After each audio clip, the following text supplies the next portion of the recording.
A lei judaica diz que judeu é aquele que nasceu de uma ventre de uma mãe judia.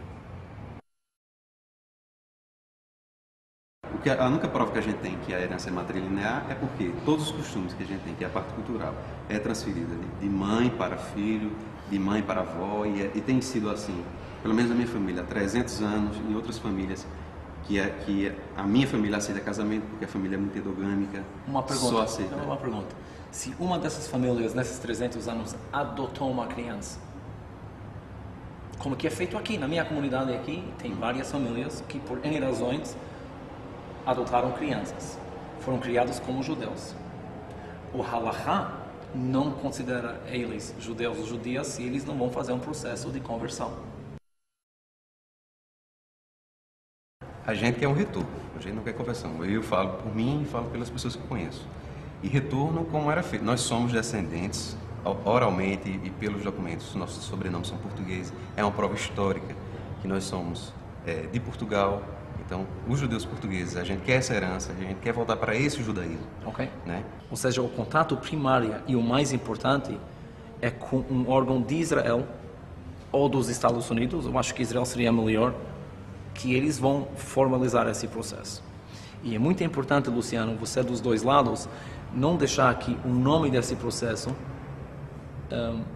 complica isso. E no final do dia você não precisa de uma aprovação de quem é você. Você sabe quem você é. Mas a questão é não se você é judeu ou não é judeu. Você não me perguntou isso. Você me perguntou como ser aceito na comunidade mundial ortodoxa. Eu entendo alguém que vai usar uma outra linguagem porque não está usando o coração, está simplesmente pegando a lente da halakha. A tua mãe é judia, sim ou não? Você não tem certeza? Então, conversão de dúvida. Que seja assim. Eu acho que isso não pode, eu acho que parte do objetivo teu é para tentar passar por cima desta palavra, importantíssimo para vocês, não minimizando isso, e para vocês não se ofenderem de uma palavra que talvez vai ser insensível emocionalmente, mas vai ser uma maneira, não tem na lei, infelizmente, os Anosim é uma história triste. Então, quando Deus deu a Torá, Ele não escreveu uma lei especial para os Anusim. Então, a gente aplica retorno ou conversão. Chama de retorno, deixa que um outro chama de uma conversão de dúvida. No final do dia, é o mesmo processo. O retorno, no final do dia, é alguém que quer praticar o judaísmo. Então, no final do dia, é a mesma coisa. Você entendeu? Uhum.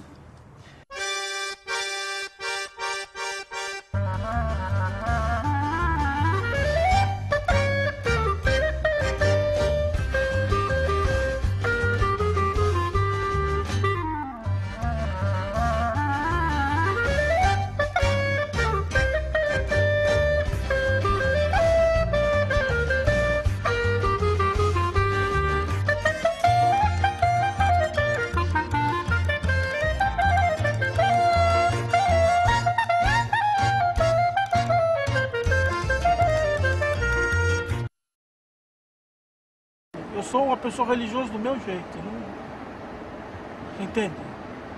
Entendo, você tem a sua religiosidade. Eu sigo o que Maimônides fez, o que ele está lá, o que ele marcou lá. Todos aqueles princípios que ele marcou lá, eu acredito naquilo. Porque para mim não é uma religião externa.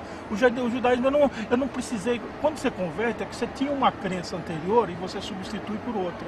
Eu não tive crença anterior. Eu toda a vida cria naquilo. Eu acreditava que tinha um Deus único, que esse Deus era imaterial, que vinha uma Mashiach. Eu acreditava tudo isso. Agora só faltava dar o nome dessa crença judaísmo. Você pode chamar de huguenote, que foi, eu acreditava naquilo. Por coincidência, é exatamente o que o Maimônides acreditava. Isso nem baixa. Para mim é ótimo.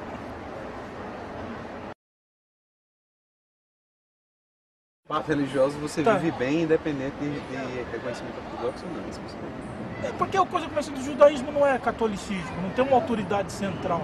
O judaísmo, aliás, é coisa errada a gente falar o judaísmo. É plural. É o seguinte, você tem uma situação idealizada e você acredita que o mundo gira em torno dessa situação idealizada. E não é assim.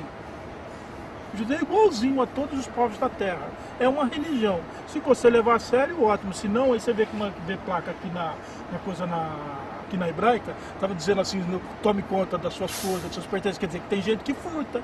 É um povo igualzinho aos outros, não tem nenhum problema. Agora, o que diferencia é essa ligação com a religião, essa ligação com Deus.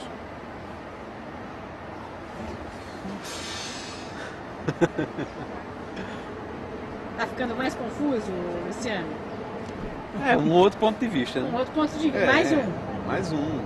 É porque, olha, essa semana tem entrevistado os rabinos. Um sempre diz uma coisa, outro diz outra. São Que todas rabino as você linhas falou? ortodoxas. Você falou? O Daniel Tuito, que é do Bnei Akiva. Tá. O Abraham Sajak, que é filho Zayak. Tá, esse tem formação, Que é acho que de Beit Bet Rabat. do Finício. Isso. E vou encontrar o outro que é Sammy Pinto. Tá, esse é Aí mais agora um vendo a educador. sua opinião, e a minha opinião está se formando a partir disso também. Então, eu acho que você vai formar a convicção através da conversa com as pessoas. Isso. Você começar a conversar, não só com rabinos, mas conversando com gente comum mesmo. Aí que você vai formar a sua convicção, como é que essas pessoas têm o dia a dia, o que é que elas fazem. Aí que você tem a sua convicção, e aí você vai pegar o seu caminho. Bom, então, agora a gente vai se encontrar com a professora Anita Novinsky, que é a maior autoridade em Inquisição aqui no Brasil e uma grande incentivadora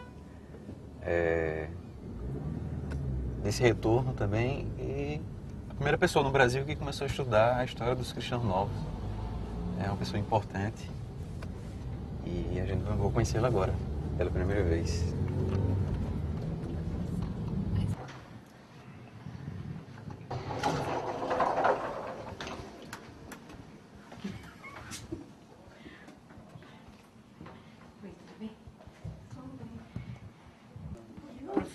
Professora? Olá. Você vai bem? Então, muito Como prazer, viu? Tudo bom? Muito prazer. Olha, Luciano, isso aqui é um grupo que faz estudo sobre o marranismo. Ah, é? É. O Luciano é Pois eu médico. sou o objeto de estudo de você. Ele é médico e ele é marrano. É marrano. Ex-ma. O que você diz? Ex-marrano? Ex-ma. Mas você agora conta pra nós um pouco da sua... Ah, não vai filmar eu desse jeito assim. Que é isso? Deixa eu me arrumar um pouco. Então, o Luciano vai contar pra gente um pouco. Nós estudamos o marranismo, né? E você vai... Agora temos um exemplo na praxis. Vivo.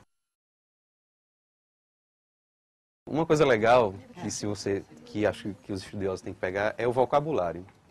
Se você for estudar, você tem que estudar o vocabulário das famílias marranas. Por exemplo, eles dizem assim, que eu acho que o vocabulário você descobre muita coisa.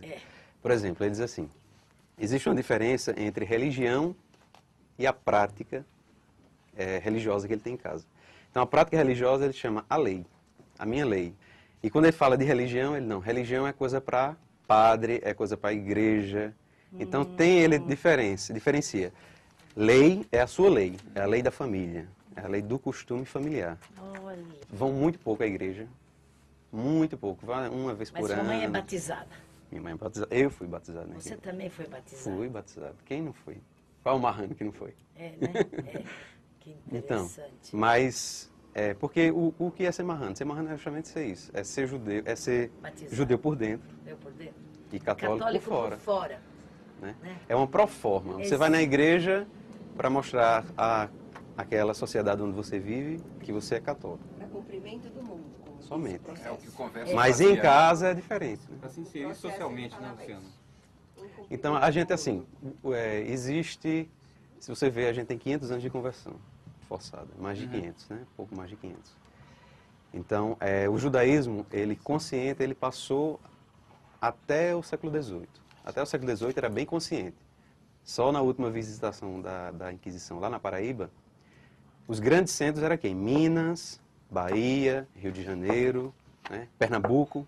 A Paraíba era ninguém lá na história. Mas na segunda visitação, o maior número de pessoas denunciadas foi na Paraíba. Então como é que num estadozinho desse tamanho, que tem uma população pequena, tem mais gente denunciada do que em Minas, que todo mundo estava indo atrás do ouro, atrás do ouro. Então por que a Paraíba tem essa característica? Porque lá tem muito cristão novo, muito marrano.